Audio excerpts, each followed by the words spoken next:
These are shoulder presses in Scaption. So in Scaption, what I mean is that my elbows are just slightly forward from being in line with my body, which means if this was 0 degrees and straight forward was 90 degrees, my elbows are basically about 30 degrees forward. It's basically just behind the halfway point of my arms being all the way forward. So I'm about 30 degrees forward there, which means that the weights are my wrists are keeping the weights in line with my upper arm there. So as I bring them forward, notice the weights are now turned in at a slight angle.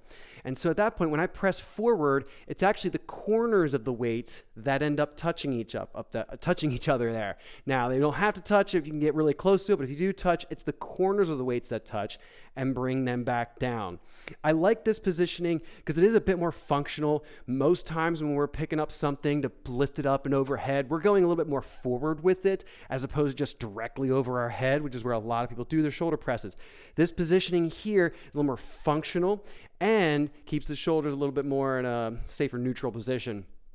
As with the shoulders, we're going to keep our shoulders back and down like you're putting your shoulder blades in your back pockets there, and you're going to remain in that position as you press up and lower down. Do not let your shoulders rise up towards your ears. Do not close that gap there. You want to keep a nice space between your shoulders and your ears there throughout the motion, going up and down.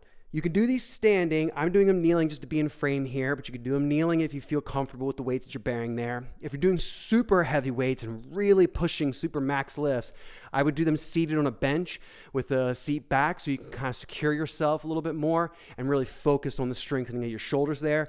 But in most cases, I would actually say if you can do it standing, as that's a bit more of a functional motion. So this here are your shoulder presses in a Scaption position.